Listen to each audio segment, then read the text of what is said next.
L'histoire commence ici, à Pietrelcina, un petit pays dans la province de Benevento, où le 25 mai 1887 naquit François Forgione, Padre Pio. Celle qui a eu une très grande influence dans la vie, dans la sainteté du Padre Pio, a été sa maman, parce qu'elle lui a non seulement donné la vie, mais elle l'a éduqué à la vie, et spécialement à la foi. À l'âge de 5 ans, il était chez lui quand il entendit une voix qui l'appelait « François, François ». Il a montré depuis tout jeune une sincère vocation religieuse. Puis il est entré au séminaire et est devenu prêtre très tôt. Il est ordonné frère capucin à l'âge de 15 ans. Il quitta la maison et ses jeux et s'en alla à la petite église de Sainte-Anne. Il se mit à genoux sur le premier gradin de l'autel et dit « Jésus, c'est toi qui m'as appelé ?» Il racontait que le Sacré-Cœur de Jésus lui apparut, lui mit la main sur la tête et lui dit « Oui, mon fils, je t'ai appelé et je te veux pour moi. » Mais un matin, son destin bascule, alors qu'il est en train de prier. Un jour, il est en train de prier, un matin, dans la petite église du couvent, et il est en train de regarder de manière de fixer le crucifix. Pendant que je me trouvais dans le chœur avec frère Anastasio, je me suis retrouvé loin dans une maison bourgeoise. Alors Marie très sainte m'apparut et me dit « Je te confie cette créature, c'est une pierre précieuse à l'état de gangue. Travaille-la, polis-la, rends-la plus lumineuse, la plus brillante possible, parce qu'un jour, je veux en faire un ornement pour moi. »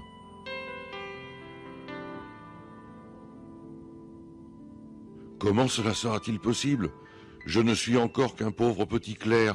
Je ne sais pas si j'aurai la fortune et la joie d'être prêtre.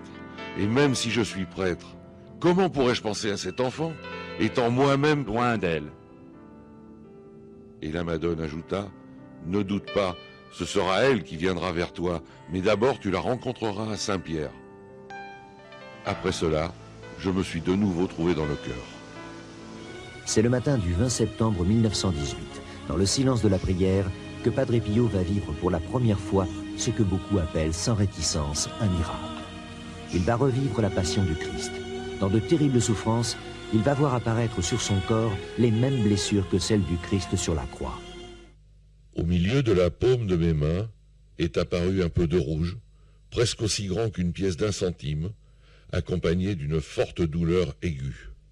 Du sang va s'écouler de ses pieds et de ses mains transpercées, ainsi que de la plaie ouverte sur le flanc gauche. Il revivra cette douleur intense tous les jours jusqu'à sa mort, et les plaies qui transpercent son corps ne cicatriseront jamais et continueront de saigner pendant 50 années. Ces stigmates apparurent vraiment, on en voyait les signes. Cependant, Padre Pio en restait tellement déconcerté qu'il priait avec instance le Seigneur afin qu'il lui enlève ces signes extérieurs. Lui-même disait « Qui me donne tant de confusion ?» mais pas la douleur cependant. Mon Dieu, quelle confusion et quelle humiliation j'éprouve à devoir manifester ce que tu opères dans ta créature misérable. Les piaghe da visibili divennero invisibili, cioè Les plaies de visibles devinrent invisibles, c'est-à-dire qu'il continua à souffrir régulièrement. Mais extérieurement, personne ne voyait rien. Il nous a confié que les plaies redevenaient visibles du jeudi soir au samedi matin, c'est-à-dire tout le vendredi du jour de la Passion. Cet état dura tout le temps qu'il demeura à Pietrelcina. Dans la longue histoire de la stigmatisation de Padre Pio, il faut distinguer 2 périodes. La période de ce que l'on appelle les stigmates invisibles et la période de ce que l'on appelle les stigmates visibles.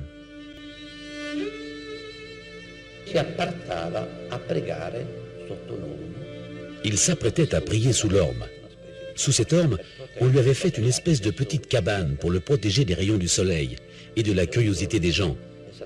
Et un jour, exactement le 1er jour de septembre de 1910, tandis qu'il priait dans cette cabane, sous cette orme, Jésus lui apparut crucifié. Et Padre Pio reçut pour la première fois les plaies. Dès le lendemain de l'apparition des plaies sur le corps de Padre Pio, le père supérieur du monastère décide de faire prendre une photo. Car dans l'histoire de l'Église, c'est la première fois qu'un prêtre reçoit les stigmates du Christ.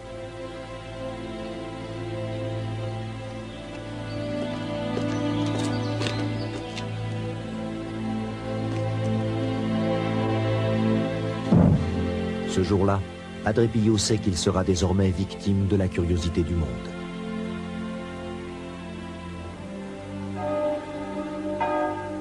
La nouvelle se répand dans tout le pays. Hommes, femmes, enfants veulent voir le prêtre stigmatisé. Pour Padre Pio, devoir s'exposer ainsi est un supplice. Un jour, profitant de l'amitié dont il m'honorait, je lui dis « Père, pourquoi ne me montrez-vous pas vos plaies et vos stigmates ?» Et Padre Pio me dit « Toi aussi, tu me mortifies. » Et il éclata en sanglots.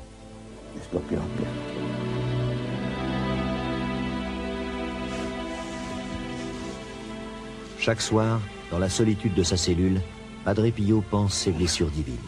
Il n'utilise aucun médicament, aucun désinfectant. Et pourtant, les plaies ne s'infectent pas. Je suis un des rares à avoir vu la plaie sur la poitrine de Padre Pio. C'est une espèce de dessin comme ça, en forme de croix. Une croix un peu de travers, quoi. Et un peu plus tard, un autre don apparaît, la bilocation. Padre Pio serait apparu au même moment à plusieurs endroits. Des pouvoirs miraculeux qui, dès les années 50, attirent les foules dans ce petit village des Pouilles. Et c'est ainsi que Padre Pio quitta Pietrelcina, entra au couvent de Morcone où il fit son noviciat. Les frères s'aperçurent que ce jeune était différent des autres, parce qu'il vivait cette intimité avec le Seigneur d'une façon vraiment exceptionnelle. Dès l'enfance, Padre Pio ressentit de violentes attaques qu'il interpréta très vite comme étant des attaques du démon. Comme il était très pieux, il voulut très jeune entrer dans les ordres. Nous sommes en septembre 1916, et cela fait 13 ans que Padre Pio fait partie de l'ordre religieux des Capucins. Mais ce soir-là, au réfectoire, sa place est vide. Padre Pio n'est pas descendu dîner avec les autres moines. Ils sont loin de se douter que Padre Pio est encore une fois aux prises avec celui qu'il appelle Satan.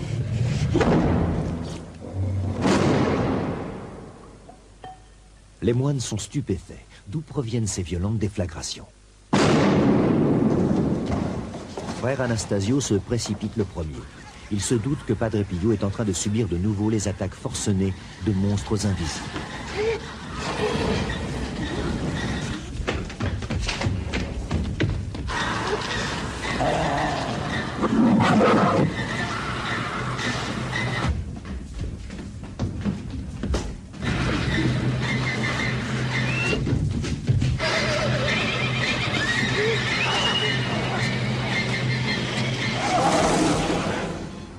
Frère Anastasio est le moine le plus proche de Padre Pio et le considère comme son frère. Il connaît la violence de ses attaques et craint pour sa vie. Mais quand il entre dans la cellule, il trouve Padre Pio seul et terrorisé. Qui a pu provoquer de si violentes explosions? Padre Pio leur dit que le diable l'attaque pour ébranler sa foi. Ces combats qui le poursuivent depuis son enfance sont de plus en plus violents et de plus en plus fréquents.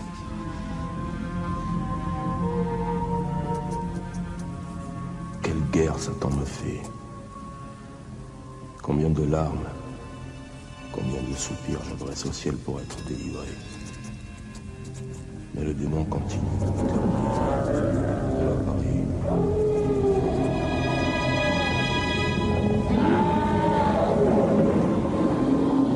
Le démon m'a jeté à bas de mon lit, me frappant très fort, jetant les livres et les chaises en émettant des cris du diable. Jusqu'à 6 heures du matin. Le démon n'a pas cessé de me frapper. J'ai cru que c'était la dernière nuit de mon existence.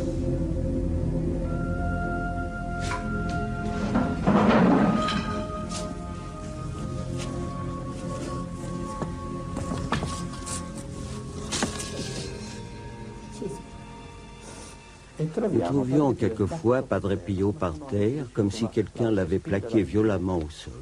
Il ne pouvait plus bouger. Il avait les bras, les jambes écartées et son visage était couvert de sang. Une jeune fille vint de la Haute-Italie. Elle était possédée du diable. Padre Pio passa et lui donna une bénédiction. Et comprenant qu'il se passait quelque chose, il se mit à crier « Sors de cette âme! Sors de cette âme !» Je ne comprenais pas. Je vis seulement cette fille, âgée de 18-19 ans, qui s'apprêtait à se précipiter contre Padre Pio, et que des hommes et des femmes retenaient. Elle se mit à crier « Tu me le paieras !» Moi qui ne comprenais rien de cette scène, je pris Padre Pio et l'éloignai. Et puis, vers 10h30, nous entendîmes un bruit, un hurlement. « Mes frères, mes frères !» C'était Padre Pio qui demandait du secours. Nous nous sommes précipités dans sa chambre et nous l'avons trouvé par terre, bras et jambes étendus, le visage ensanglanté. Je lui dis « Padre Pio, dans quel état vous êtes? Laissez donc le diable, vous êtes trop âgé pour l'affronter. Voyez comment il vous maltraite, il finira par vous détruire. » « Non, non, répliqua-t-il, j'ai toujours remporté la victoire contre lui. Le combat a été rude ce coup-ci, mais n'avez-vous pas vu cette pauvre femme hier soir? Elle me faisait tant de peine. » C'est ainsi qu'il nous raconta comment il avait dû affronter corporellement le diable pour réussir à libérer cette femme. Dans les données de la foi existent les bons anges. Dieu s'en sert pour faire le bien aux hommes. Et puis, il existe des mauvais anges, c'est-à-dire des anges qui ont refusé de servir Dieu et qui, par leur malice, déchaînent leur rage contre Dieu en détruisant l'homme dans sa relation divine.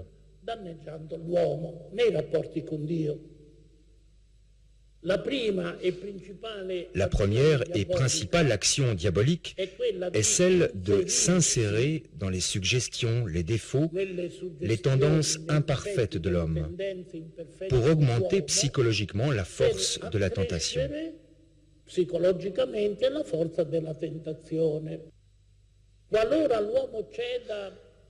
Dans le cas où l'homme cède aux suggestions diaboliques, le démon peut avoir contribué à l'augmentation de la tentation.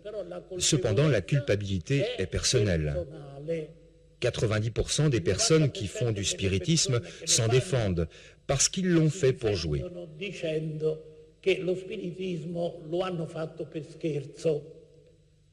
C'est vrai. Certes, l'homme peut faire des choses sérieusement ou par jeu, mais le démon sait intervenir très justement dans les deux cas, même chez les saints.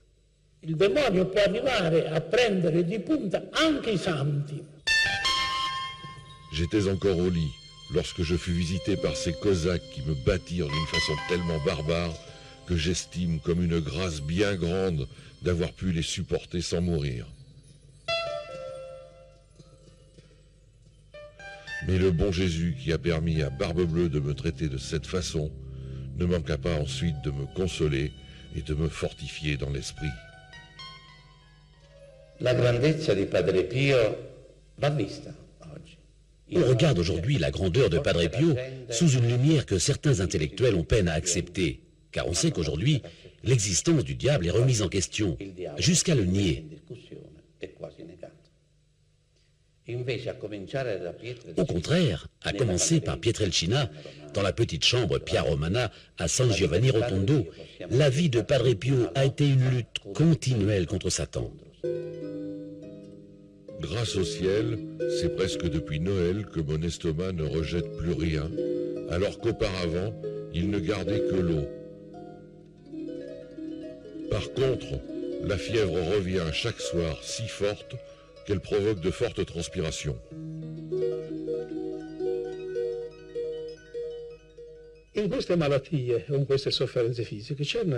Dans ces maladies, dans ces souffrances physiques, il avait des fièvres très élevées qui ont atteint des limites extrêmes. Il y a eu des maladies où la fièvre est montée à 52 degrés, température normalement impossible à atteindre, puisqu'au-delà de 42 degrés, c'est l'agonie et la mort.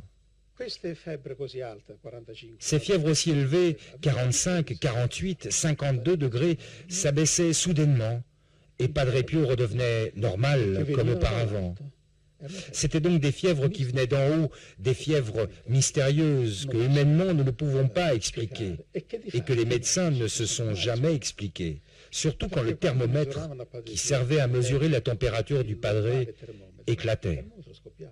Des sceptiques affirment que les phénomènes extraordinaires qui entouraient Padre Pio étaient provoqués par une forme d'hystérie. Si quelqu'un manifeste un visage très mobile, qui manifeste l'étonnement ou la joie ou la douleur parce qu'il ressent ou parce qu'il voit ou croit voir quelque chose, si on dit qu'il est hystérique, tout le monde est hystérique. Moi, j'ai assisté à ces messes et je peux vous dire que c'était d'une très grande dignité, que c'était très impressionnant parce que c'était quelque chose de vécu de l'intérieur.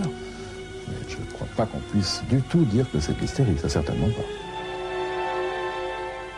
La renommée grandissante de Padre Pio commence à gêner le Vatican, qui délègue des médecins pour examiner ces plaies mystérieuses. Le Padre Pio sera soumis pendant 5 ans à toutes sortes d'analyses et d'examens médicaux. Le rapport final des médecins conclura que les lésions corporelles de Padre Pio ne sont pas le résultat d'un déséquilibre mental et qu'il ne peut s'agir en aucun cas d'une supercherie. Les lésions n'ont pas changé d'aspect pendant 5 ans. Elles ne s'infectent pas et le sang qui s'en écoule est pur et parfumé, ce qui est inexplicable.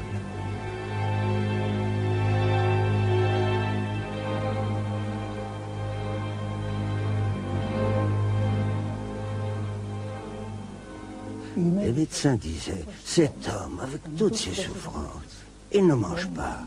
Avec ses plaies, cette blessure au cœur, il ne meurt pas. Il disait, mais qui est cet homme? Mon père, vous ne croyez pas que c'est en pensant autant au Christ que vous avez vous-même provoqué ces stigmates? C'est possible. Essayez donc de penser à un bœuf. Peut-être vous poussera-t-il des cornes.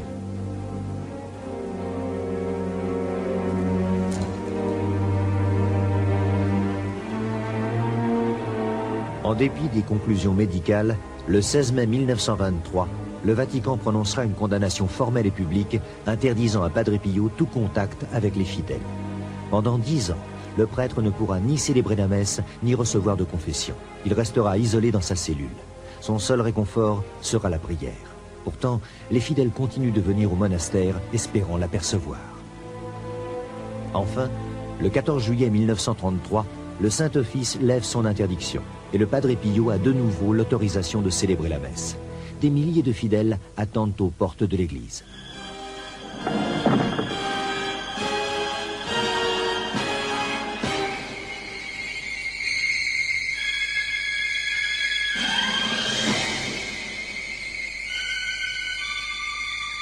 Je l'ai vu sortir du confessionnal pendant qu'il y avait l'élévation à la messe. Les gens ne se sont pas arrêtés pour l'élévation, ils lui couraient après. Il fallait un garde de corps devant et derrière pour pas que les bonnes femmes viennent dessus. Parce qu'on lui coupait aussi bien le cordon un morceau de cordon. Incroyable. Je crois qu'il y a beaucoup de gens qui allaient par curiosité, d'autres pour le merveilleux. Pour la spiritualité, je ne sais pas, parce que ça dérange la vie. Hein. Si on veut suivre le Père Pio, c'est pas toujours tout rose. Ça dérange énormément. Et alors, il y a beaucoup qui se gênaient. Voilà ce que c'est le Père Pio.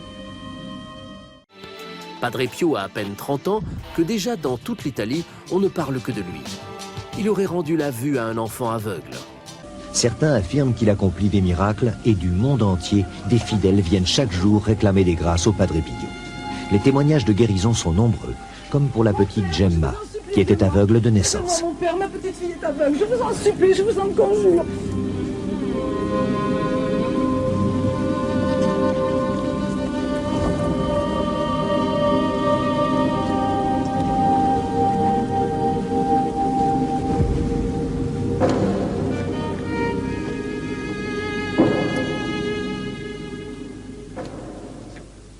Aujourd'hui, Gemma n'a pas de pupille, mais elle voit très bien. Tout au moins, elle voit à 80%, ce qui lui permet de vivre normalement. Et si aujourd'hui on regarde les yeux de Gemma, on voit que ce sont les yeux d'un aveugle.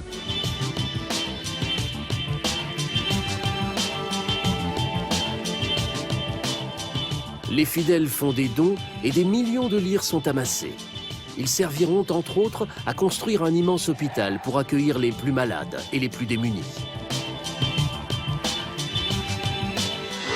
À 60 ans, Padre Pio est devenu une icône dans le monde entier. Sa sérénité et son incroyable capacité d'accueillir les hommes provenait de son contact permanent avec Dieu.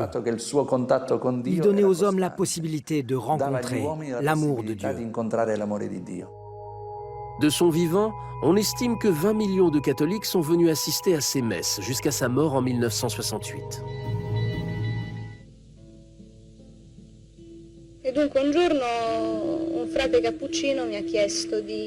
Un jour, un père capucin m'a demandé de mettre en musique une prière sur Dieu Père, écrite par une sœur. Je ne sais pas de qui il s'agissait. Je composais, mais en réalité, cela ne me plaisait pas.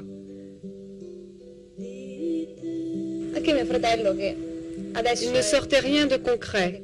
Alors mon frère, qui maintenant est un frère capucin, me dit « Écoute Flavia, arrêtons-nous un instant, car nous essayons de nous dépêcher et nous n'arrivons à rien. Prions Padre Pio. » Nous avons alors retrouvé notre calme.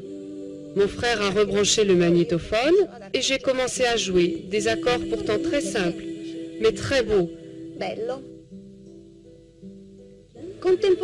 Puis une jolie mélodie sortit de ma bouche, et j'ai ainsi continué à jouer et à chanter. Mon chant terminé, mon frère me dit « Tu sais Flavia, pendant que tu jouais, j'étais très recueillie, et je priais Padre Pio. »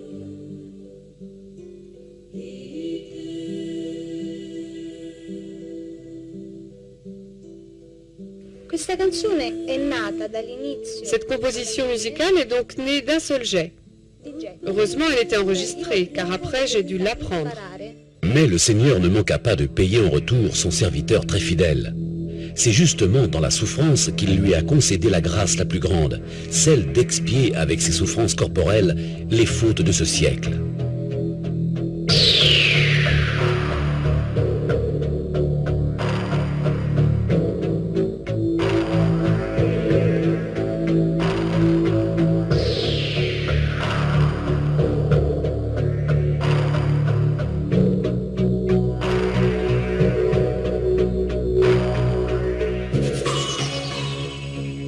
Padre Pio s'enivrait de la souffrance, un sentiment apparemment impossible à expliquer, tant il va contre les désirs naturels de chacun. La souffrance va certainement contre notre désir, à l'inverse de notre désir et aussi contre mon désir, parce que la souffrance ne plaît à personne. Elle ne plaisait pas non plus à notre Seigneur Jésus-Christ, qui, approchant de la croix, a dit « Père, s'il est possible, éloigne de moi ce calice. » Nous savons que Dieu a créé l'homme immortel. Mais rappelons-nous une chose, la souffrance qui résume en elle-même toutes les souffrances de l'homme, c'est la mort. Affirmer que Dieu a créé l'homme pour l'immortalité signifie également qu'il l'a créé sans souffrance.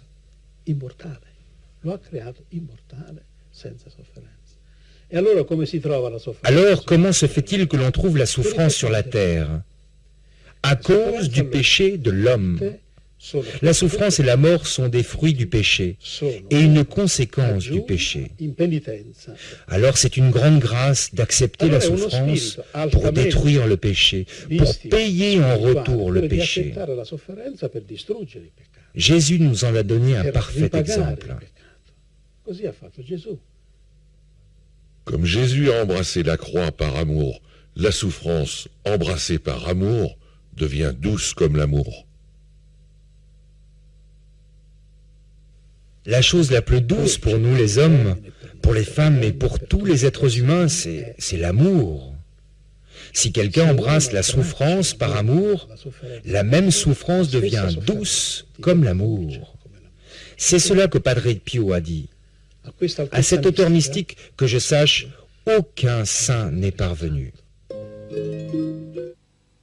Padre Pio était un frère un peu spécial, car il avait les stigmates, et les fidèles allaient plus volontiers se confesser près de lui. À cette manifestation externe de Jésus qui lui était imposée avec les stigmates, s'ajoutait le don de scruter les cœurs, par lequel, très souvent, c'était le Padre Pio lui-même qui, à l'intérieur du confessionnal, disait les péchés des pénitents. Padre Pio, bien que je fût très jeune, voulut se confesser à moi. Même si cette confession est celle d'un saint, elle reste secrète. C'est pour cela que l'on n'en parle pas. Cependant, je vais raconter comment se termina la confession de Padre Pio dans la petite cellule où il est mort. Il était assis sur ce fauteuil, et moi, j'étais assis à côté de lui. La confession terminée, Padre Pio éclata en sanglots, et je ne réussis pas à le consoler. Pourtant, moi qui étais très jeune, je ne voyais aucun lien, aucun rapport entre les pleurs de Padre Pio et les péchés qu'il m'avait dit. Et je lui ai fait remarquer, « Padre Pio, pourquoi pleures-tu »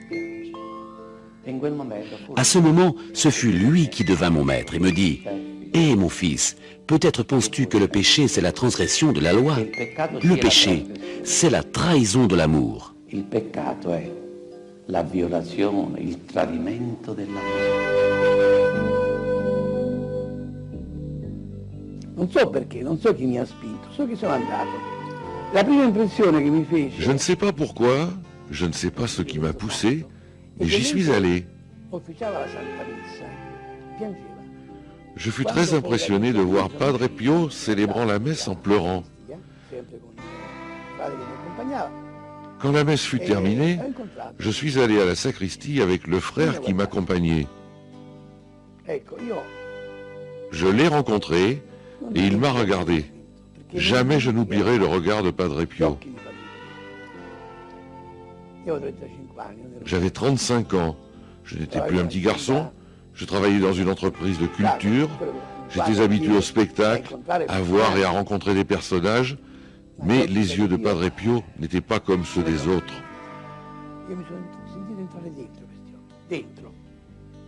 Je me suis senti comme habitant l'intérieur de ses yeux, et là, il me dit cette phrase. Tu as touché le fond, mon enfant. Mon fils, maintenant, tu vas te redresser. En ce temps-là, Jésus dit, « Je te bénis, ô Père, Seigneur du ciel et de la terre, parce que tu as tenu ces choses cachées aux savants et aux intelligents, et tu les as révélées aux plus petits. Oui, ô Père, car ainsi il t'a plu. Tout m'a été donné par mon Père. Personne ne connaît le Fils sinon le Père, et personne ne connaît le Père sinon le Fils, et celui auquel le Fils veut le révéler. »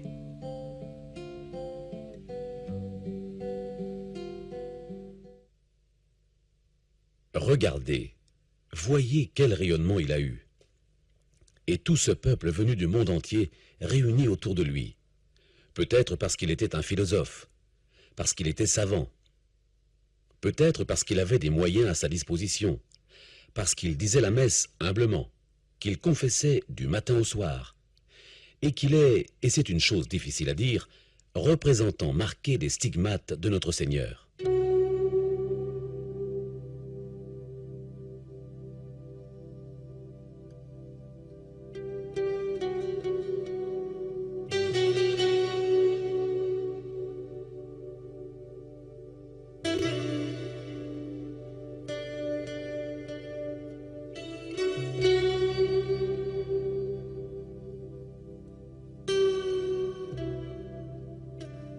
À peine entré dans la prière, je sens que mon âme commence à se recueillir dans une paix et une tranquillité que je ne puis exprimer avec des paroles. En somme, le problème est complexe. Il a été choisi par le Seigneur. Padre Pio avait le don de secouer les cœurs. Padre Pio devait offrir non seulement ses prières, mais sa souffrance. Alors c'est un esprit hautement mystique, spirituel, celui d'accepter la souffrance. En somme, le problème est complexe. Il a été choisi par le Seigneur. Padre Pio avait le don de secouer les cœurs. Padre Pio devait offrir non seulement ses prières, mais sa souffrance. Alors c'est un esprit hautement mystique, spirituel, celui d'accepter la souffrance pour détruire le péché. San Giovanni est un pays du Gargano dont le nom aujourd'hui est indissolublement lié à celui de Padre Pio, un frère discuté par beaucoup, critiqué par d'autres, combattu par quelques-uns, mais certainement très aimé d'un très grand nombre. Padre Pio paraissait un peu bourru, surtout vis-à-vis des femmes. alors qu'avec les hommes il était très doux, tant il est vrai qu'il n'hésitait pas à nous chasser, alors qu'il alignait les hommes pour les bénir.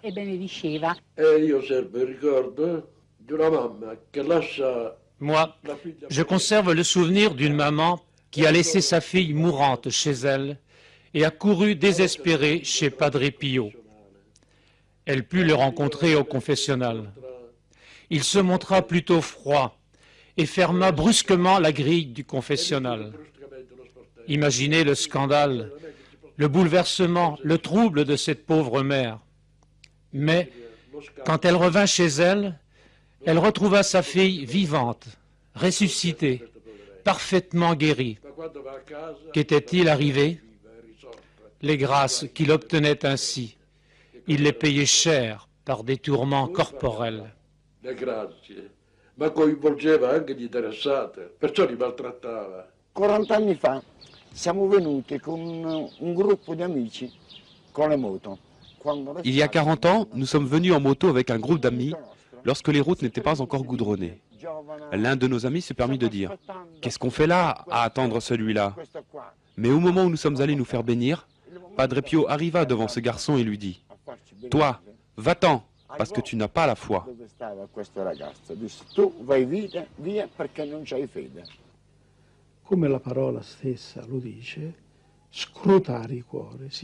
Comme le mot le dit bien, scruter les cœurs signifie lire à l'intérieur, se rendre compte de ce qui se trouve dans le cœur d'une personne et donc dans son âme. C'est un don que le Seigneur fait à certaines âmes particulièrement engagées dans l'apostolat.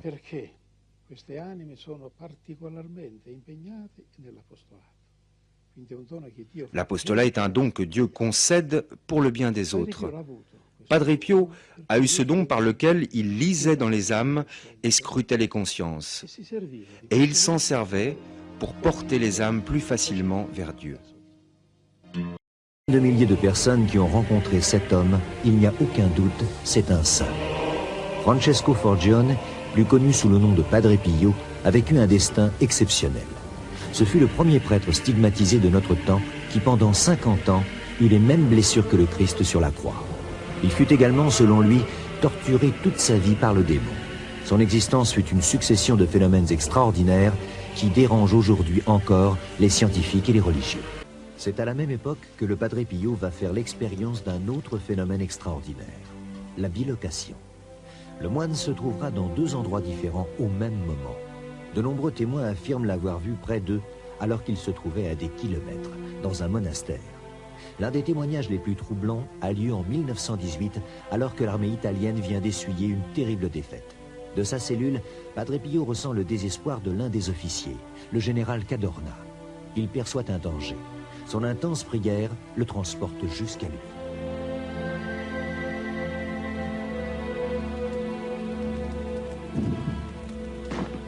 Les soldats en faction ne se doutent de rien. Cigarette. Le général a décidé de mettre fin à sa vie et c'est à ce moment même qu'il dit avoir vu devant lui un moine.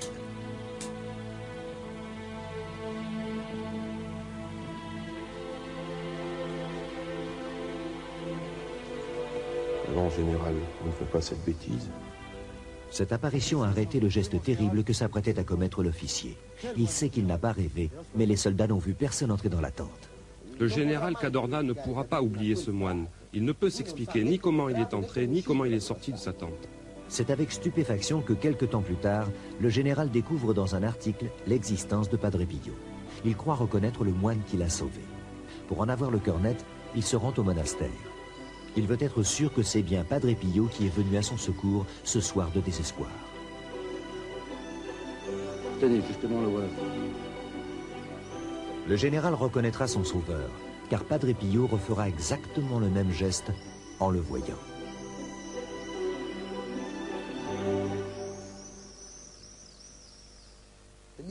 Ce jour-là, on peut dire que le Seigneur lui avait envoyé un messager pour, en quelque sorte, empêcher le terrible geste qu'il s'apprêtait à faire. Ce suicide aurait affligé toute l'Italie, pour qui le général était un héros. Un jour, au réfectoire, on parlait d'une bilocation et chacun exprimait son opinion. Padre Pio intervint et dit « Écoutez, la bilocation existe et elle arrive par la toute-puissance de Dieu. Cependant, comment elle se produit, personne ne le sait. »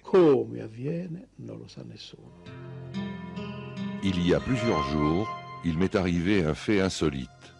Alors que j'étais dans le chœur avec frère Anastasio, je me suis trouvé dans une maison bourgeoise où le père mourait pendant qu'une petite fille naissait. La bilocation n'est pas une fable, c'est un don mystique de Dieu. Cela signifie qu'au même instant, une personne est présente en deux endroits différents. Comment cela est-il possible ?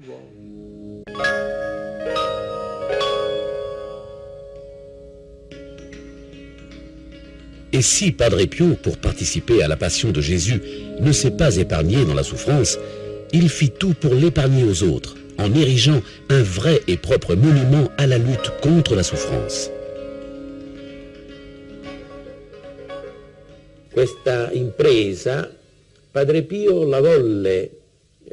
Cette entreprise, Padre Pio voulut la réaliser parce qu'il lui donna justement une finalité, un but.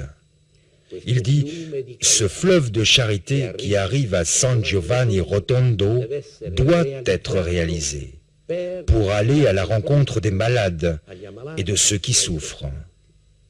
Remarquez qu'il fit ce discours immédiatement après la guerre, alors que l'assistance sanitaire n'était pas assurée à tout le monde.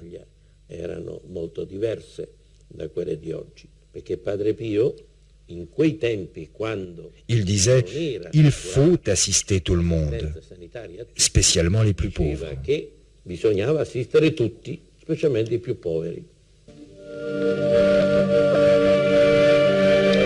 Sur la rocaille de Gargano est sortie la plus belle clinique des Pouilles. Padre Pio l'a voulu, lui à qui le Seigneur a conféré les stigmates le 20 septembre 1918 au couvent des Capucins de San Giovanni Rotondo. Le Saint-Père lui a fait parvenir la bénédiction apostolique.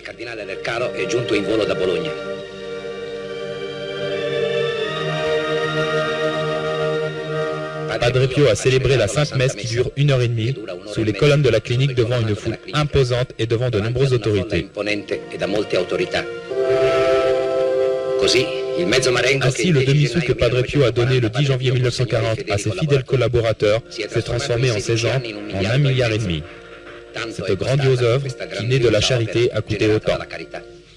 Padre Pio cominciò a parlarne con i primi 3 suoi collaboratori. Padre Pio a commencé à en parler avec ses 3 premiers collaborateurs en janvier 1940. Il a repris ensuite cette idée qu'il avait eue immédiatement après la guerre et de fait en 1946, avec ses collaborateurs qui étaient restés vivants, il commença des travaux pour cet hôpital. Il nostro ospedale è stato inaugurato nel 1956. Notre hôpital a été inauguré en 1956 sur un territoire qui était dénué de services hospitaliers et pauvre en ce qui concerne les services sanitaires. À peine inauguré, c'était une structure de 300 lits avec les spécialités de base. Évidemment, dans ce temps-là, on est allé en s'orientant toujours plus vers les hautes spécialisations. Aujourd'hui, c'est une structure de 1200 lits qui a en pratique toutes les autres spécialités médicales. Elle est devenue une structure qui, au point de vue organisation fonctionnelle, est extrêmement complexe. C'est un organisme hospitalier d'avant-garde au plan des technologies et des compétences professionnelles. Et delle competenze professionali. Père, la clinique est complète. Nous ne pouvons plus recevoir personne, dit le docteur. Aux malades, on ne refuse rien. On ne peut pas leur fermer la porte au nez. Que raconteras-tu à Saint-Pierre? Que j'ai un beau diplôme en médecine, mais que j'ai fermé la porte de l'hôpital au nez des malades? Alors, père? Eh bien, agrandissons l'hôpital. Un jour, quelqu'un criait « Père, je dois me faire opérer !» Et je me rappelle que le père répondit « Hé, si tu veux te faire tuer !» Mais qui est celui qui se fait opérer pour se faire tuer? on se fait opérer pour guérir. Il voulait dire que dans ce cas-là, il ne fallait pas d'intervention. Successivement, la même matinée, une autre personne s'écria « Père, je dois entrer en clinique pour subir une opération. »« Va, mon fils, avec la bénédiction de Dieu, répondit le padré. Demande égale, réponse diverse. Je me souviens que dans la même matinée, plus loin, au milieu de la foule, une autre personne dit « Père, je ne me sens pas bien. Certains me disent que je dois me faire opérer et d'autres que ce n'est pas une chose à faire. » Et Padre Pio répondit « Va, mon fils, je prierai pour toi. » Et moi, qui avais confiance en lui, me souvenant des réponses qu'il avait données à d'autres malades, je le pris sous le bras et lui dis « Père, pourquoi ne me donnes-tu pas une réponse comme aux autres ?» Padre Pio, en me faisant un signe, « Et si personne ne me dit rien, quelle réponse veux-tu que je donne ?» Il dormait très peu, il se préparait pendant plusieurs heures à la messe et sa prière préférée était le rosaire. Je me souviens que quand il priait sur le mantonnet de l'église, souvent il montrait la couronne du rosaire. Quand on parle de Padre Pio, on parle souvent de souffrance, de stigmate. Et pourtant, son ministère n'était pas le fait d'être malade, stigmatisé. Il était prêtre. Et quel prêtre! Le moment culminant, principal, qui constituait le cœur, la vie de Padre Pio, c'était la Sainte Messe. Et ici, je peux en porter témoignage. Il se levait à 2h, 2h30 de la nuit pour préparer la Sainte Messe. Et il est arrivé plus d'une fois qu'au cœur de la nuit, il m'appelait avec la petite cloche. Je me précipitais dans la chambre en pensant qu'il avait besoin de quelque chose. Il me disait « Mon fils, allons dire la messe. » Je regardais la montre. Il est 2h30, Padre Pio. Mais quelle messe pouvons-nous dire? Ils vont nous prendre pour des fous. Ma, quel fou! Et quel fou! Presque bouleversé, je cédais. Et dans le cœur de la nuit, à 2h30, je l'accompagnais en sacristie. Et là, il se trouvait près du Seigneur, presque physiquement. Puis, il célébrait la messe, un spectacle. À Pietrelcina, elle durait 4 ou 5 heures. À San Giovanni Rotondo, la messe était ramenée à 2 heures, et dans les derniers temps, aux alentours d'1 heure. Mais cette heure-là, avec Padre Pio, même pour celui qui était opposé à la messe, elle passait comme cela, en un instant, en un clin d'œil. Padre Pio ne disait pas, ne célébrait pas, ne récitait pas la messe, mais il vivait la messe en ayant un colloque, un contact avec quelqu'un. Et combien de fois j'ai vu les mains de Padre Pio sortir des gouttes de sang qui tombaient sur l'autel, ou même jusque sur le corporal. C'était le sang de cette victime qui s'unissait au Rédempteur, à Jésus. C'est pour cela que les manches de son aube, à sa demande, avaient été faites très longues. Quand il levait les bras, ses manches tombaient.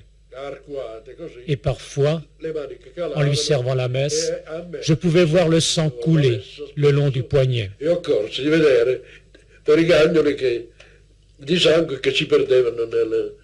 C'était vraiment la grande mission de Padre Pio, ramener les foules à Dieu, rapprocher les personnes de l'Eucharistie pour les porter, les conduire à la communion avec le Père. Il est plus facile à la terre de se tenir seul sans son soleil que de se tenir sans la Sainte Messe. C'était vraiment la grande mission de Padre Pio. Nous pourrions continuer à parler très longtemps de ses prodiges, de ses yeux qui lisaient dans le cœur, de ses prières interminables, des assauts du démon, des stigmates, mais avec une unique intention, celle d'en comprendre le pourquoi.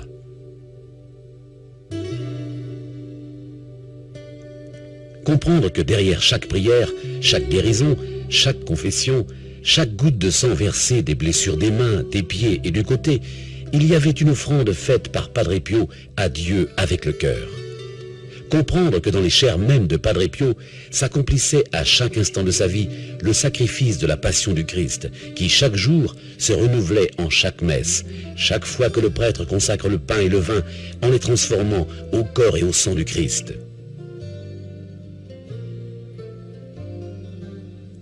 comprendre qu'à chaque consécration, le Christ meurt en renouvelant notre offrande au Père dans un sacrifice humain auquel aujourd'hui personne ne tient plus.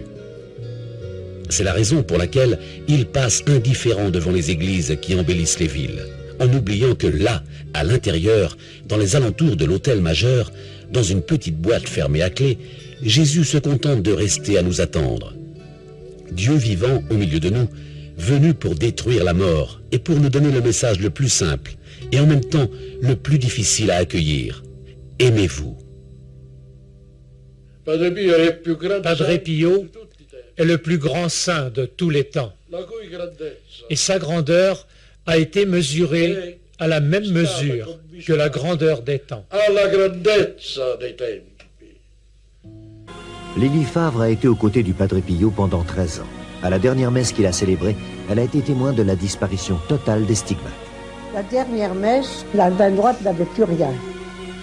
Et la main gauche, j'ai vu à peine un petit peu de rose. C'était fini, il n'y avait plus rien, déjà. Et quand il est mort, le père Jacques a pris les photos et il n'y avait plus aucune trace de cicatrice, plus rien du tout.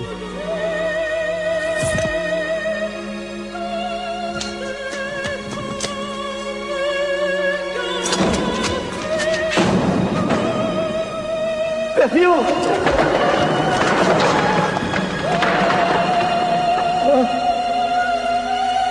Francesco!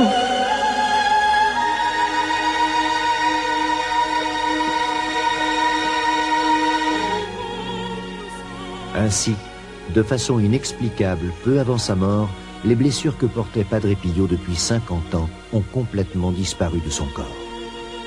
Padre Pio s'est éteint le 22 septembre 1968. Il a bouleversé la vie de milliers de croyants et de non-croyants, et la multitude de témoignages qui en attestent gêne les esprits les plus rationnels. La vie entière de Padre Pio reste un prodige dont la science ne peut expliquer le mystère.